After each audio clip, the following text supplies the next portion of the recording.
On the line is Portland singer-songwriter Jun Parker. Good morning, Jun. Thanks so much for joining us. Hey, and Dom, thank you for having me on your show. Absolute pleasure, mate. Look, first of all, we need to congratulate you on the recent release of your wonderful new single, All Because of the Moon. What a fabulous song. Thank you. Yeah, look, All Because of the Moon has been described as a bringing together of the East and West through your interpretation of retro Tokyo sounds and city pop. I really like that description. Can you tell us a little bit about the song? Of course, Anton. So, I'll give a little bit of history of how I ended up playing music in this fashion. So I'm originally from Japan, and I moved to Australia when I was in school. And even since when I was a kid in Japan, I always liked listening to oldie songs. So I used to go through my parents' music collection. Most of them were in cassette tapes. And I discovered that, wow, for some reason I really like the 70s and 80s sound. I Right. got really stuck into listening to initially Japanese 70s and 80s stuff, and then eventually I moved on to listening to a lot of Western 70s and 80s stuff. And then started playing the guitar in school, and started writing then. Initially trying to emulate Japanese 70s artists that belong to the more folky singer-songwriter, writing song in a studio wooden apartment, really folky song. That's what Right. I was initially doing back in school. Then I started to get more enlightened with the more heavily produced, more groovy, more funky city pop sound that came out of Japan in late 70s and early 80s, and kind of faded away by the late 80s. It's sort of a mix of soul, jazz, funk, pop, bossa nova, all sorts of groovy non-Japanese music that was kind of distilled and digested in a uniquely Japanese way. Maybe 4, 5, 6, maybe 7, 8 years ago, with the rise of music availability on internet, on things like YouTube, Western audience started to discover Japanese, some 70s, 80s music, and started to describe it as, okay, well, how come we didn't know about this, really cool sounding sound? And all up until then, I was thinking, look, I like this sound, but maybe it's not really something that's marketable to Western audience because it's not in English and it's just not the right sentiment. But then it started to dawn on me that, okay, maybe actually this kind of music does resonate with an audience or non-Japanese audience as well. Yeah, look, fantastic. And with the actual, you mentioned the Japanese side of things, because the song's actually in Japanese, of course. So that's a key part of that sort of retro style, is it? Singing in Japanese rather than in English? Yeah. I think what I've come into more and more realize is that music speaks for itself, and it doesn't have to be in a specific language. As long as you paint the picture of the music in some other way in addition to the music, although Right. music itself can be enough, but you can use visual motifs, or album cover, or you can do a bit of storytelling. Just explain the music, and then music speaks for itself.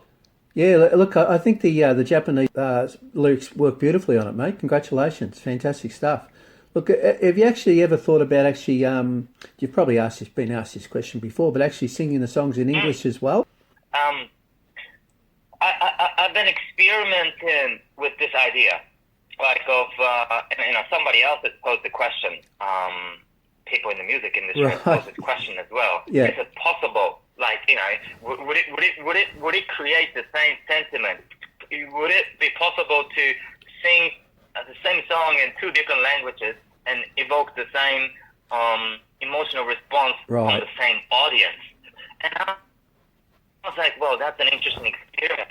But when you look at this, music in the world, right? There are songs that have been translated into other languages, but does it actually do the same? Does it evoke the same feeling? Right. The same even feeling that it's hard. What do you think? Absolutely. And they often lose something, don't they? They lose the original sort of intent, I guess, a little bit when it's actually translated into English. Yeah, fantastic. That's look. what I found. But Yeah, no, look. I have written embracement in English, so I tried that. Yeah, Some song I have an English version that I haven't released yet. right. Yeah, fantastic. Look, You collaborated with Carlinos on All Because of the Moon, of course. Can you tell us a little bit about Carlinos and how the collaboration with him came about? Yes, I'm so fortunate to have been working with Carlinos. He is a Chilean producer, keyboardist, and record label owner, South America, Chile. Yeah, and he used to play in quite an eminent Chilean funk band, and then he started his own record label some years ago, and started to take on more producer role. And I was sending out demos to different labels. You know, I wasn't limiting myself domestically. I was looking overseas. Right. By domestic, you know, not just Japan, Australia, but overseas, Europe, North America, South America.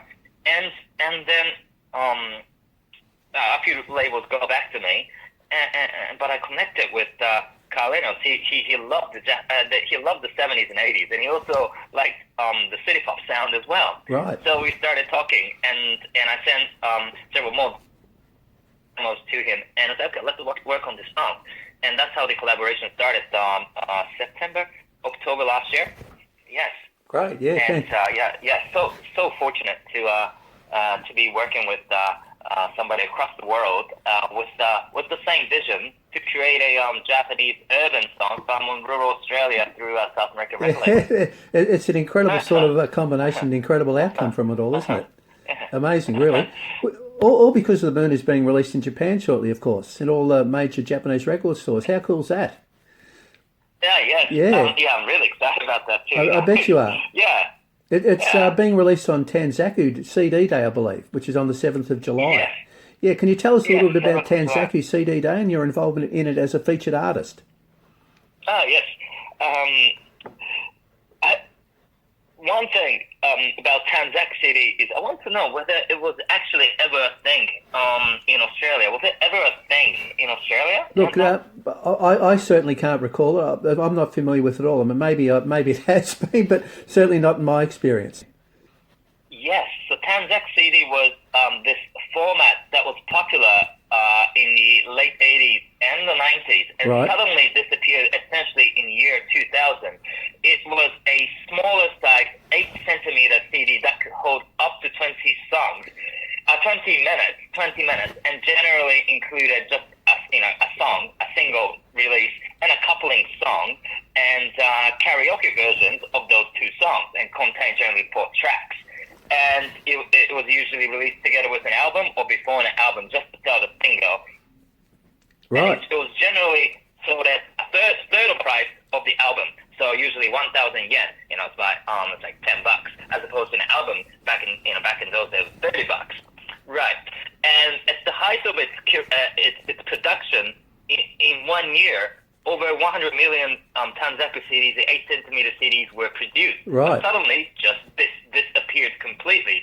But today, this year marks the 35th anniversary of the birth of Tanzaku, the 8-centimeter CD in Japan. And there's a national campaign to celebrate the birth of Tanzaku CD, and a number of artists, 50 artists, including some city pop artists, are featured in this campaign to release old songs, old and new songs in this Tanzaku CD format.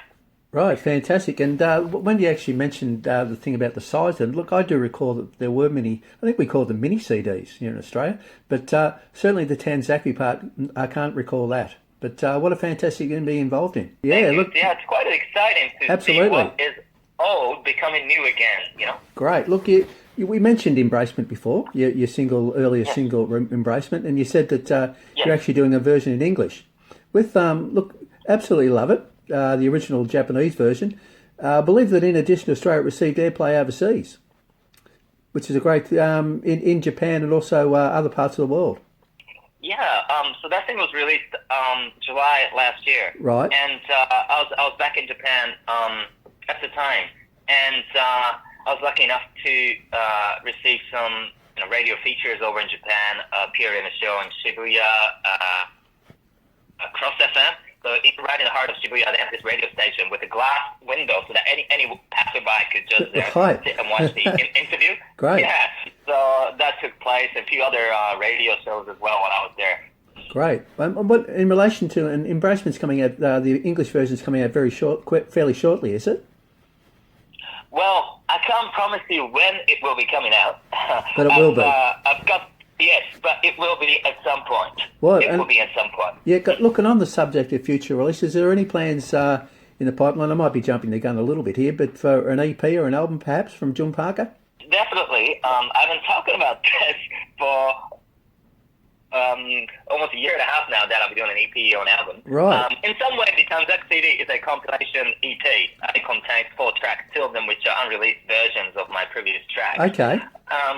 Yeah, but I've got a whole number of songs written, so I will be making professional recordings of them. Fantastic, And, yeah. Well, we look forward to will be that. happening throughout the year. Throughout the year, fantastic. Look forward to it. I recently played a series of gigs in support of All Because of the Moon. The gigs were in Mount Gambier, Portland and Warrnambool. How did the gigs go? Yeah, the gigs went great. I really loved it doing this regional tour. Performing locally in the region that the songs were actually written, and performing together with musicians that I've been hanging with for some years. So it was good to it was good to have them there, and then a lot of local support as well. And each of the locations was fantastic. And Portland show was a sellout show, so. There was a lot of festivity and activity, people dancing, and it was a really enjoyable night for us who perform at the show, and hopefully also for the audience as well. Yeah, and so I hope in some ways that it fosters some form of community engagement through music, and even better bicultural. Yeah, no, that's great. Understanding down here in South of Victoria. Yeah, that's fantastic. And I had friends that went to the gig at Frolic Lane in Warrnambool, and they said it was wonderful. Great stuff. Oh, it's always good to get some external feedback. No, they said it was a great night. You've also got a gig coming up in Melbourne shortly at the Leaps and Bounds Festival in Fitzroy on the 16th of July. You must be really looking forward to that particular gig. Oh, yes.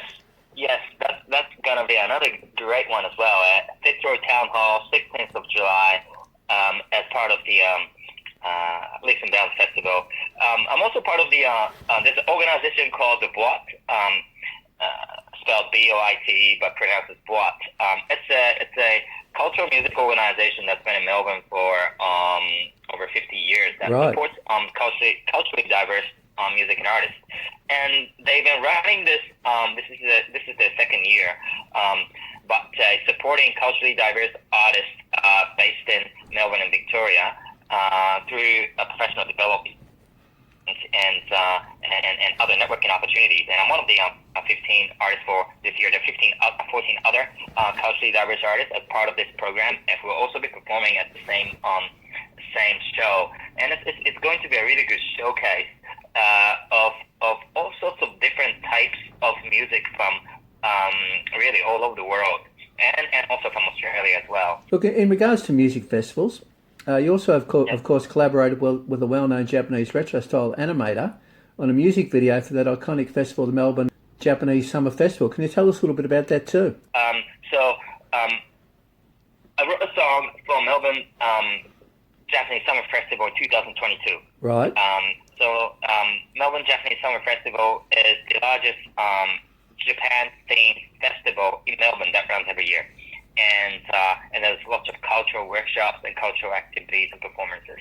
And 2022 was virtually online streaming, but I wrote a song for the festival, to the theme of the festival, and got South Victorian artists to contribute to my song. Right. That was a song dedicated to the festival. And subsequent to that, I collaborated with an animator in Japan, just to bring that retro anime feel to a music video, like anime that as it was popular more in the 70s and 80s style, the retro style. Yes.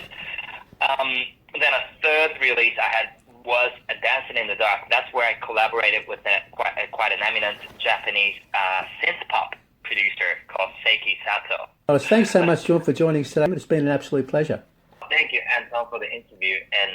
really enjoyed having a chat with you. Yeah, that's great. Look, and good luck with All Because of the Moon. It's a wonderful song. And the upcoming gig, of course, at the Leaps and Bounds Festival in Melbourne next month. We'll have to catch up again soon, mate. Yeah, definitely. I'd love to see you face to face some point and come down to your studio. Yeah, no, that'd be great. As well. Yeah, that'd be fantastic. Yeah, and maybe do a song for us in the studio. That'd be great. Oh yeah, that would be fun. That would be fun. I'll bring some friends like Southwest Victorian musos, and we can play together in the studio. Oh, that'd be fantastic, mate. So thanks a lot, Jun. We'll have to talk again soon, mate.